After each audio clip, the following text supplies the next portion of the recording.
அன்னை தகவல் சேனலில் இன்றைக்கி என்ன பார்க்க போகிறோம் அப்படின்னா, ரயில்வே ரெக்யூர்மெண்ட் போர்டு, ரயில்வே ஆட்சேர்ப்பு வாரியதல் பணி அப்படின்னு சொல்லியிருக்காங்க. மொத்தம் எத்தனை போஸ்டிங் அப்படின்னா, கிட்டத்தட்ட 32,000 போஸ்டிங் அப்படின்னு சொல்லியிருக்காங்க. என்ன போஸ்டிங் அப்படின்னா, லெவல் 1 குரூப் டிக்கு ஆள் எடுக்கிறோம் அப்படின்னு சொல்லியிருக்காங்க. இது என்ன எம்ப்ளாய்மெண்ட் டைப்பு அப்படின்னா, ரெகுலர் பேசிஸ், அதாவது பர்மனன்ட் போஸ்டிங் அப்படின்னு சொல்லியிருக்காங்க. பிளேஸ் ஆஃப் போஸ்டிங் எங்கே அப்படின்னா, ஆல் ஓவர் இந்தியாவில் எங்கே வேணாலும் போஸ்டிங் போடுவோம் அப்படின்னு சொல்லியிருக்காங்க. எஜுகேஷ்னல் குவாலிஃபிகேஷன் என்ன எதிர்பார்க்குறாங்க அப்படின்னா, மெட்ரிகுலேஷன் முடித்தவங்க, எஸ்எஸ்எல்சி முடித்தவங்க, 10th பாஸ் பண்ணவங்க, ஐடிஐயில் national council for vocational training, அதாவது என்சிவிடி சர்டிஃபிகேட் வாங்கினவங்க, அல்லது state council for vocational training SCVT certificate வாங்கினவங்க, அல்லது national apprenticeship certificate NAC granted by என்சிவிடியில் வாங்கினவங்க இதுக்கு விண்ணப்பிக்கலாம் அப்படின்னு சொல்லியிருக்காங்க. வயது வரம்பு என்ன கொடுத்துருக்காங்க அப்படின்னா, 1/7/2025 அன்னைக்கு ஜென்ரல் கேட்டகரிக்கு 18லேருந்து 36 வயசு இருக்கிறவங்க வரலாம் இதுக்கு விண்ணப்பிக்கலாம் அப்படின்னு சொல்லியிருக்காங்க. ஏஜ் ரிலாக்ஸேஷன் யார் யாருக்கெல்லாம் கொடுத்துருக்காங்க அப்படின்னா, எஸ்சி எஸ்டி கேண்டிடேட்டாக இருந்தாங்க அப்படின்னா அவங்களுக்கு 5 இயர்ஸ் ஏஜ் ரிலாக்ஸேஷன் கொடுத்துருக்காங்க. ஓபிசி கேண்டிடேட்டாக இருந்தாங்க அப்படின்னா அவங்களுக்கு 3 இயர்ஸ் ஏஜ் ரிலாக்ஸேஷன் கொடுத்துருக்காங்க. ஃபிசிக்கலி சேலஞ்சு ஜென்ரல் மற்றும் எக்கனாமிக்கலி வீக்கர் செக்ஷனாக இருந்தாங்க அப்படின்னா அவங்களுக்கு 10 வருஷம் ஏஜ் ரிலாக்ஸேஷன் கொடுத்துருக்காங்க.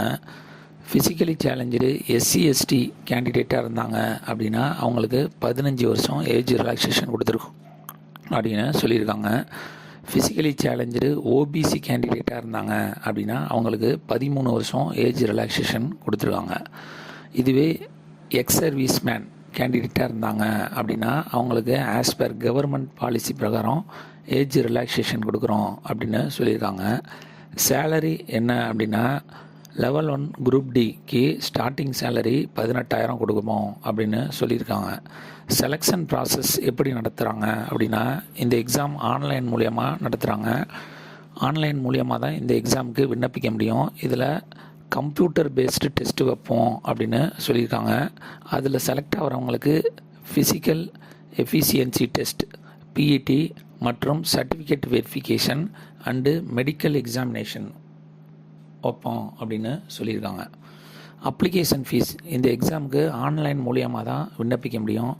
அப்ளிகேஷன் ஃபீஸ் என்ன சொல்லியிருக்காங்க அப்படின்னா, for all applicant with the exception of those listed below at SI serial number 2 அதை பார்ப்போம்.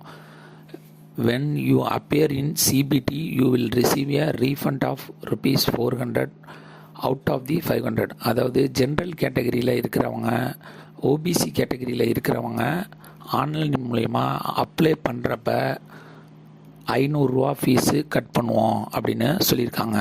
இன்கேஸ் அவங்க பரீட்சையில் செலக்ட் ஆகலை அப்படின்னா அவங்க ₹400 ரீஃபண்ட் அமௌண்ட் அனுப்புவோம் அப்படின்னு சொல்லியிருக்காங்க.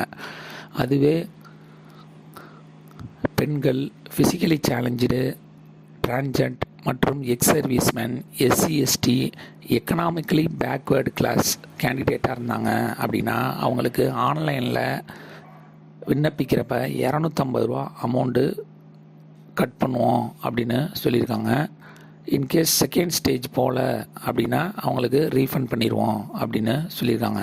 இந்த எக்ஸாமுக்கு விண்ணப்பிக்க போகிறவங்க உங்களுடைய mail ID, cell number, Aadhaar கார்டோட இணைஞ்ச செல் நம்பர் எடுத்துகிட்டு போகணும்.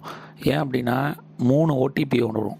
ஆதாரோட இணைஞ்ச செல்லுக்கு ஒரு ஓடிபி வரும், மெயிலுக்கு ஒரு ஓடிபி வரும், அதுக்கப்புறம் செல்லுக்கு ஒரு ஓடிபி வரும். இந்த ஓடிபிலாம் 1 நிமிஷத்துக்குள்ளே போடுற மாதிரி இருக்கும். அதை எடுத்துகிட்டு போயிடுங்க. அதே மாதிரி 10th முடித்தவங்க அவங்களுடைய 10th மார்க் ஷீட்டு, ஐடிஐ முடித்தவங்க ஐடிஐ மார்க் ஷீட்டு மற்றும் அப்ரெண்டிஸ் ட்ரைனிங் முடிச்சிருந்தீங்க அப்படின்னா அதையும் எடுத்துகிட்டு போயிடுங்க. ஆல்ரெடி 22ஆம் தேதியோட இந்த எக்ஸாம் ஓவர் ஆகுது. த்ரூஅவுட் இந்தியாவில் சர்வர் இஷ்யூ, பேமெண்ட் இஷ்யூ அப்படிங்கிறதுனால 1/3/2025 நைட்டு 11:59 வரலும் எக்ஸ்டெண்ட் பண்ணியிருக்காங்க. டிஸ்கிரிப்ஷனில் லிங்க் கொடுத்துருக்கேன். விண்ணப்பித்து வெற்றி பெற்று பணியில் சேர்க. நன்றி, வணக்கம்.